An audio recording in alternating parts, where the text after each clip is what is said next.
네, 작년 한 해 상품과 서비스 수출 등으로 벌어들인 경상 흑자가 1,200억 달러에 육박한 것으로 추정됩니다. 역대급 흑자지만 국민연금과 서학개미 등 해외 주식을 사느라 달러를 내보내서 달러 원 환율은 1,400원대 중반 수준에서 떨어지질 않습니다.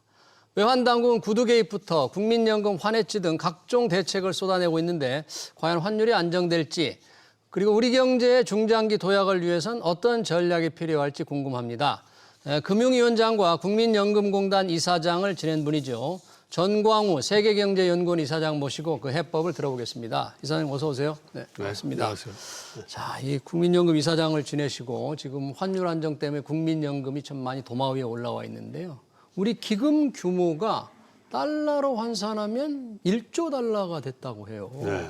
어느새 이렇게 커졌는데 연금의 어떤 국제적 위상이랄까 이걸 어떻게 봐야 할까요? 네, 말씀하신 대로 국민연금 그 운용 자산이 1,500조 가까이 돼서 작년 말로 1조 달러 클럽이라고 할까요?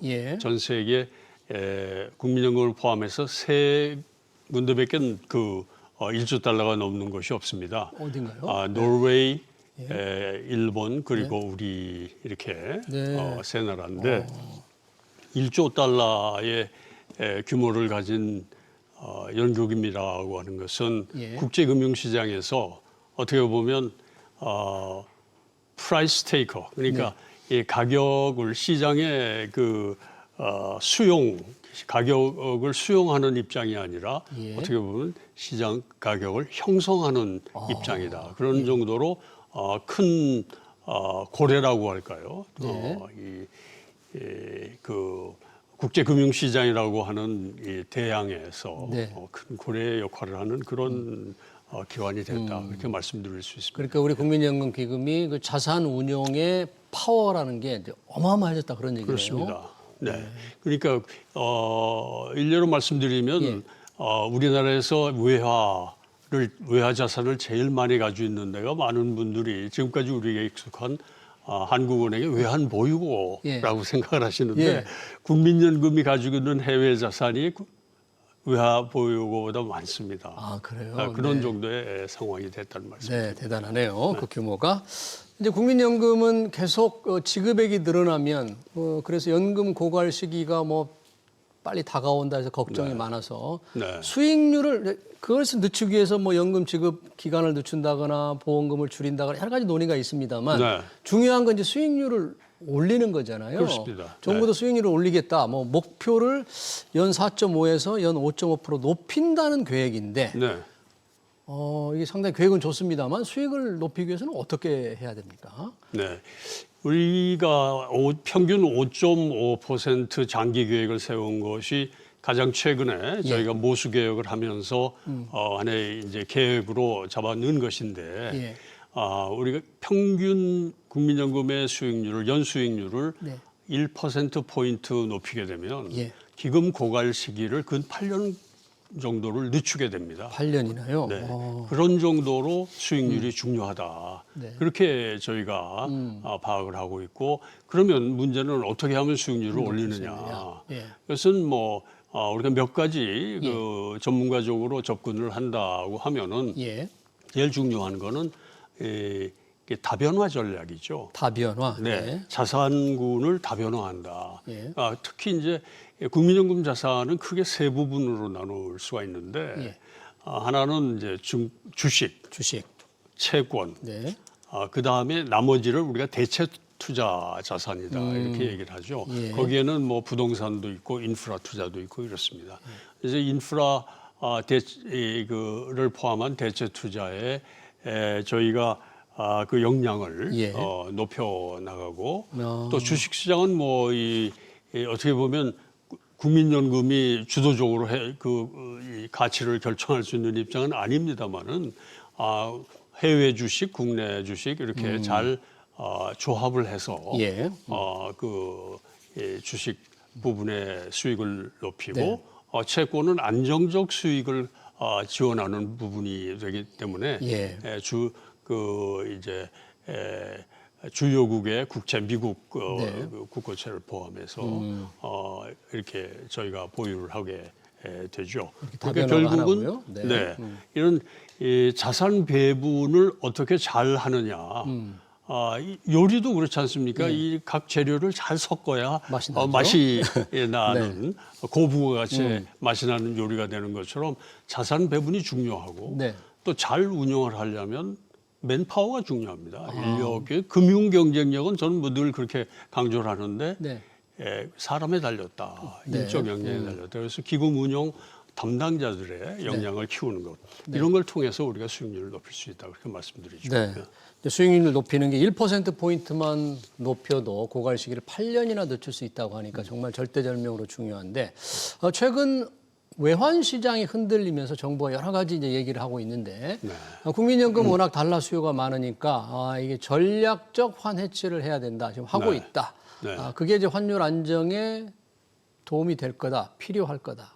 근데 이게 혹시 국민연금의 아까 중요한 수익률을 낮추는 떨어뜨리는 역할을 하지 않을까 우려도 있는데 이 부분은 어떻게 봐서요? 지금 말씀하신 것처럼 양쪽 측면이 있습니다. 국민연금의 그 환해지는 국민연금은 어느 뭐 기관 투자도 마찬가지 입장인데 해지를 크게 보면 두 가지로 접근을 할 수 있어요. 하나는 내추럴 해지라고 해서 자연적인 해지. 그것은 이곳저곳에 분산 투자를 해서 서로 상쇄될 수 있도록. 그러니까 자산군도 다변화하고 통화도 다변화하면 그것이 이제 해지가 되는 자연적인 해지. 자연스럽게 위험 관리가 된다는 얘기죠. 다른 것은 이제 좀 인공적인 해지가 되는 것인데 그것은 우리가 파생 상품을 통해서 사전에 미래에 우리가 결제할 환율을 정하게 되는.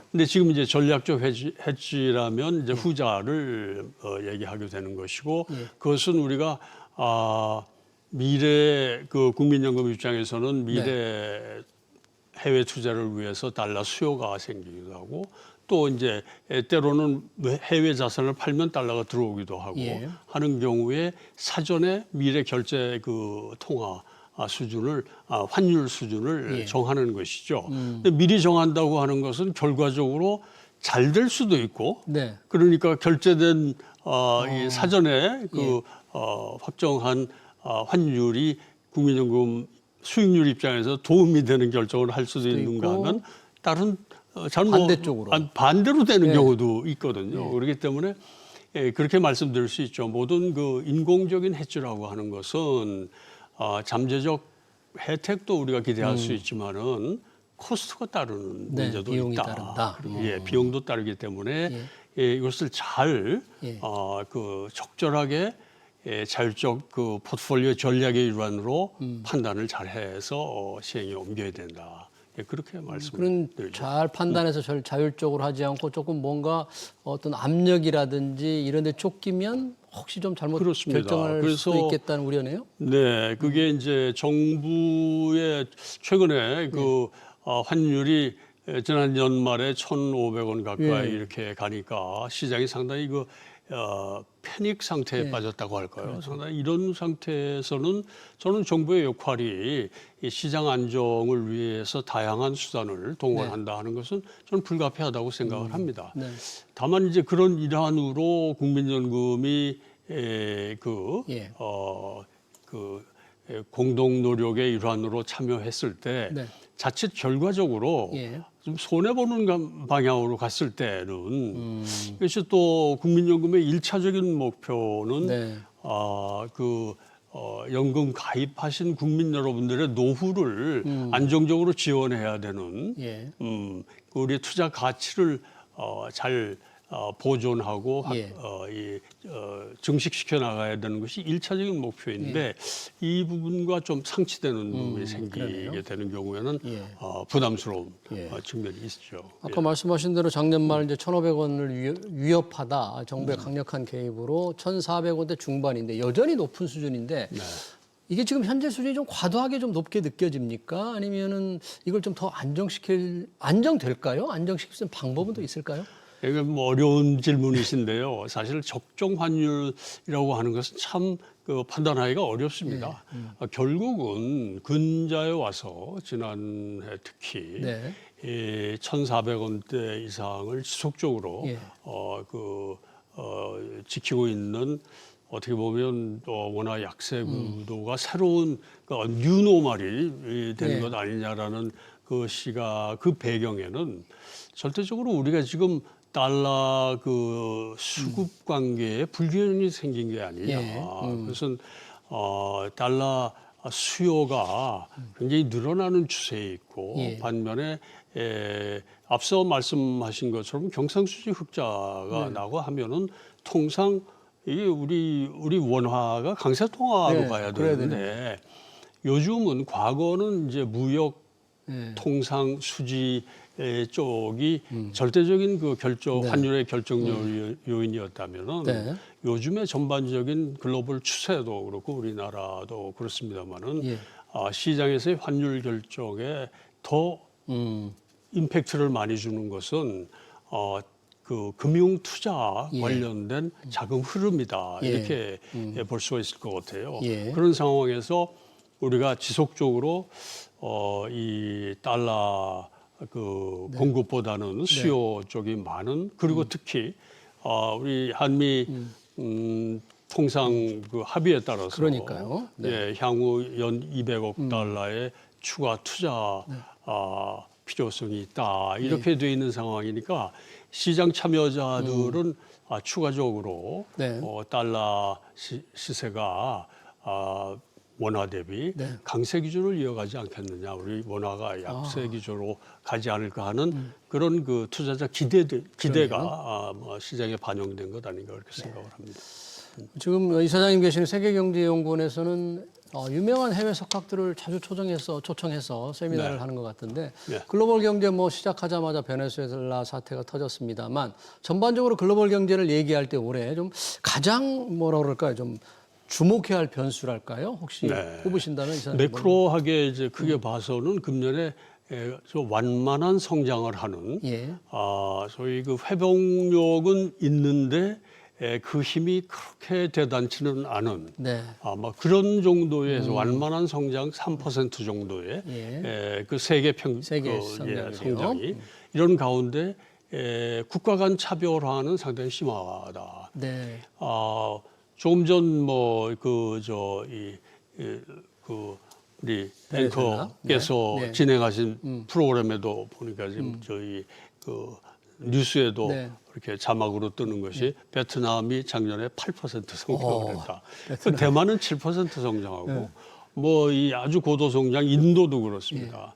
근데 그런 나라 입장하고 우리가 바로 비교할 것은 아니로되 우리가 1% 성장 이렇게 한 입장이 돼서 글로벌 성장 흐름보다도 아직은 우리가 네. 아주 미약한 이 그렇죠. 상황에 있다. 금년에 지금 전망이 한우는 1.8% 이렇게 얘기를 하는데 이 또한 우리 잠재 성장률에 근접을 합니다만은 이 우리가 역동적으로 우리 성장을 반전시킨다 하는 국가적 목표에는 상당히 좀 미진한 것 아닌가.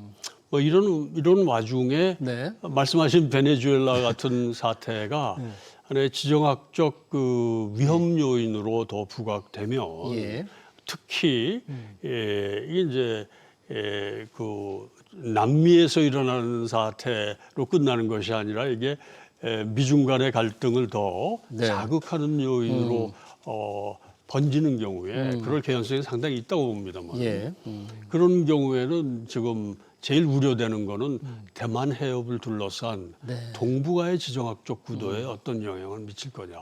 이건 저희로서는 상당히 우리 거시기 경제나 통상 부분에도 그렇습니다만은 대단히 큰 하방 리스크가 되지 않을까 그런 우려가 생기죠. 그러네요. 그 부분을 좀 주목해야 될 것 같고요. 지금 산업적으로는 글로벌 이 전반적인 이 첨단 산업에서는 늘 지난해도 관심이 많았는데 네. 이제 뭐 AI를 주도하는 증시 성장이 이루어졌습니다만 이게 거품이냐 아니냐, 버블이냐 아니냐 논란이 많았잖아요. 네. 그런 부분에 대해서 많은 석학들이 좀 얘기가 있었을 것 같은데 이사장님 혹시 어떻게 정리를 좀 해주실까요? 말씀을 나눴는데 똑부러진 결론이라고 말씀드리긴 좀 그렇습니다만은 왜냐하면 거품이냐 아니냐는 우리가 수십 년 동안 자주 얘기하는 건데 거품의 특성상 버블의 특성은 터지기 전까지는 확실히 단정적으로 얘기하기 어렵죠.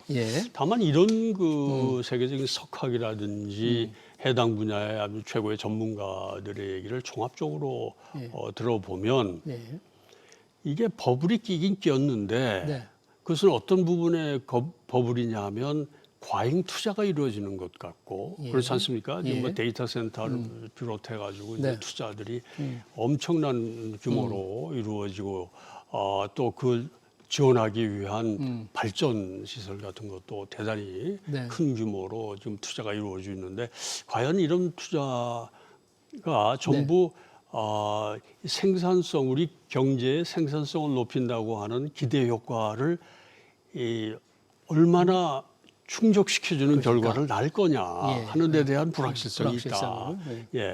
그러나 지금 AI 혁명이 과거에 뭐 인터넷 혁명도 있었고 더 거슬러 올라가면 우리가 뭐 증기기관차라든지 역사적으로 보면 이렇게 큰 그 혁신의 과정을 거쳐왔습니다마는 AI는 좀 차원이 다르지 않겠느냐. 당시와는 완전히 인류 문명의 어떤 새로운 장을 여는 그런 그 혁신의 그 범위, 이 강도가 차이가 있다고 하는 데 대한 컨센서스도 좀 있다고 보여집니다. 그래서 재미있는 표현을 제가 인용을 하자면은 이 모하메드 엘 아리언이라고 말씀 그 양반이 이제 지금 그 세계적인 펀드를 운영을 하죠. 독일계 알리안스 그 그룹의 그 치프 에코노미스트도 하고 본래 그 저하고는 워싱턴에서 이제 오랜 친구인데